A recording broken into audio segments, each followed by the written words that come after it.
All hail Biafra. This is Biafra Liberation Army Network coming to you again. Please do subscribe, like, share, and comment. Thank you again, my Honorable Minister of Communication. What a joy to have varieties of people here today. I want to welcome and acknowledge the presence of all our cabinet members who have joined this special tour to Australia. Every one of you means a lot to us. And for our Prime Minister, wow, what can we say? Thank you for making time in your busy schedule to be with us today.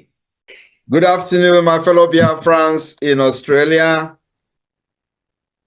Good afternoon, Biafrans all over the world that will be watching this later on, and those of you who have hooked live on different platforms.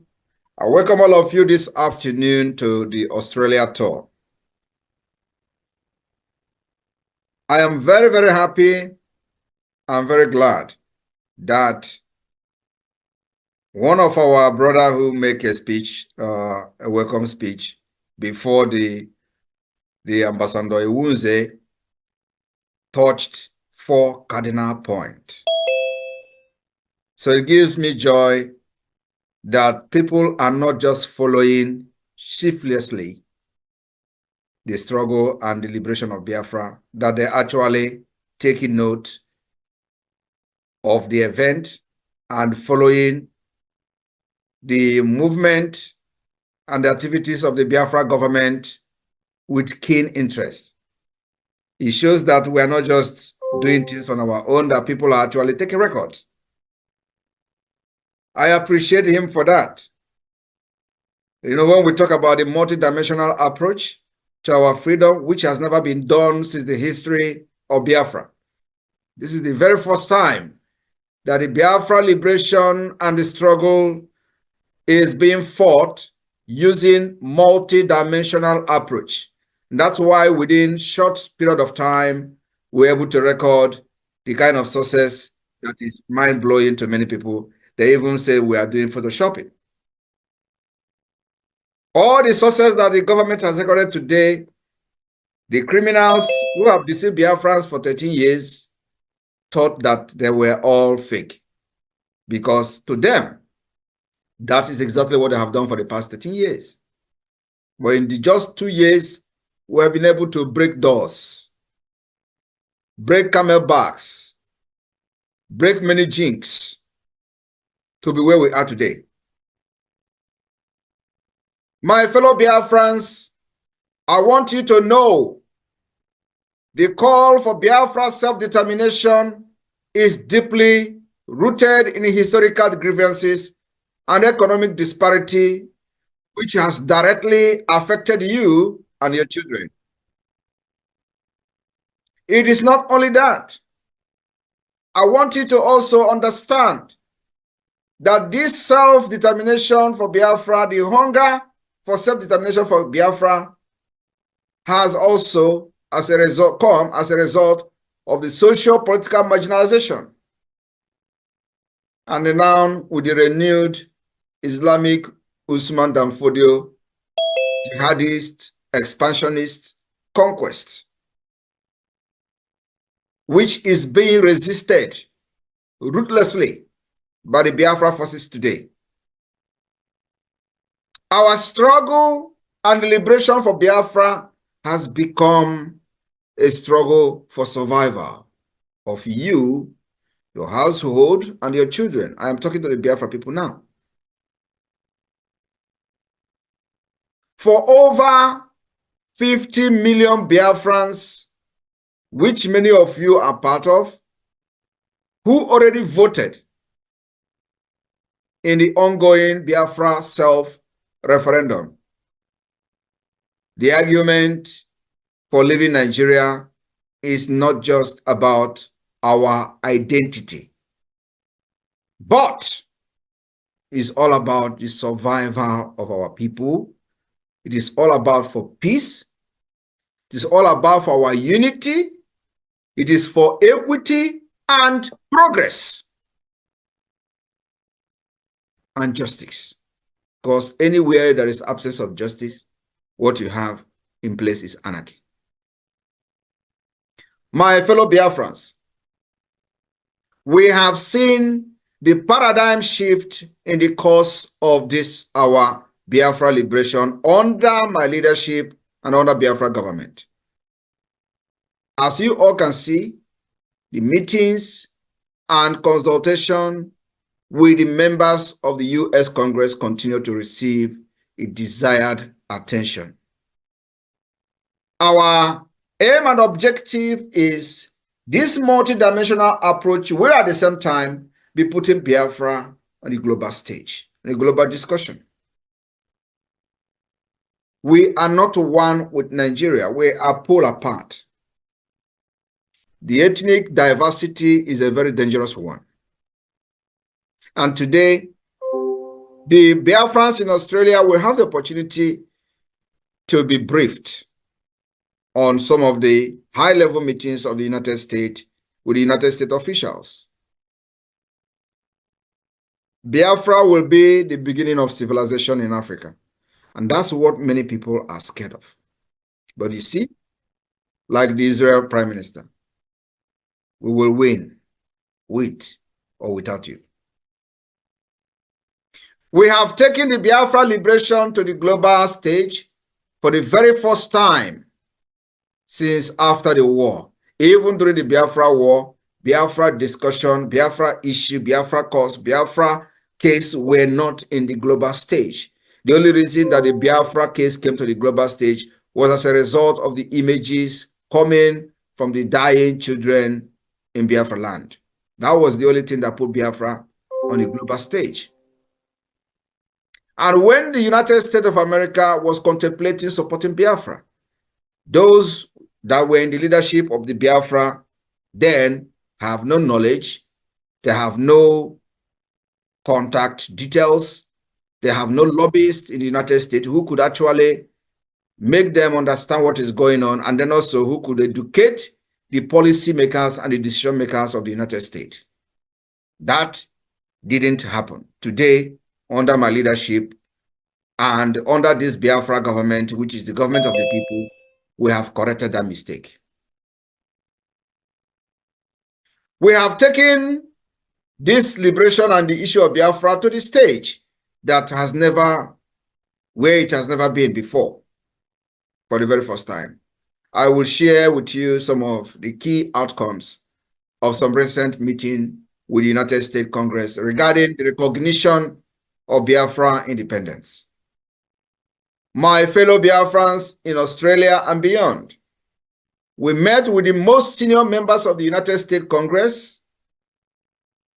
We met with the most senior members of the U.S. government, including the Speaker of the House of Representatives, Mike Johnson, the third highest official of the U.S. government, the chairman of the House Foreign Affairs Committee, Michael McCall, and a plethora of members of Congress. These members are now well educated about Biafra. It has never happened in the history of Biafra and Nigeria. We are closely working after being briefed, after educating these people, decision makers. We are now closely working with them to form a new Biafra policy for the U.S. government, which until now currently has not had one. You may not understand the heaviness of the word I am speaking now, but you're going to know later on. And I believe Nigeria understand what I'm saying. For most members of the Congress we met, those we discussed with, this has been the first time the Biafra issue had ever been presented to them. As such, much of our discussion is providing an informational briefing on Biafra as well as malign nature of the Nigeria terrorist government. We also discuss our activities such as the self-referendum, which already recorded over 50 million votes, and the upcoming December 2nd declaration. My fellow Biafrans and our friends and lovers of freedom, on Biafra Independent Declaration, the reception by the members of the Congress to our message has been very overwhelmingly positive. Not a single member of the US Congress we met, or those we met with, ever expressed any support for the Nigeria terrorist government. So, the main challenge currently is to fill in this information gap in Washington, D.C. And that's what our focus is now for the next 2 months. And to make sure we educate as many members of the Congress as possible. So many of you do not understand how this international politics or politicking is being played. For those who follow the history of the apartheid regime and the role of the US government in ending it, will understand why we are doing what we are doing today. There were explicit commitments and assurances given by members of Congress we met to support the Biafra cause. Albeit, through different expressions, we are now working with members of the Congress on several groundbreaking initiatives, which are ongoing and will be made public at the appropriate time. Biafrans in Australia, I want you to understand that the defense of Biafra land, defense of our women and children will remain the most priority of this Biafra government. And that we are doing with everything in us. The support that we have received so far, the activities of the government can speak for itself. Biafrans in Australia, if you are still standing on the fence, watching how this will end, believe me, the time will come when we will not need your money. I remember that I have always said something similar, including in other measures that the Biafra government has taken in the past. And they will think that we are just joking. But at the end of the day, it will come to manifestation. Thank you for inviting me today. And remember, every penny counts. Our IOU is there. If you don't want to do donation, you go and give IOU to the government. Raffle is there. Liberation tax is there. And many of you who were crying about how they were going to import terrorists into our land in the name of people, internally displaced people, I told you it will never happen.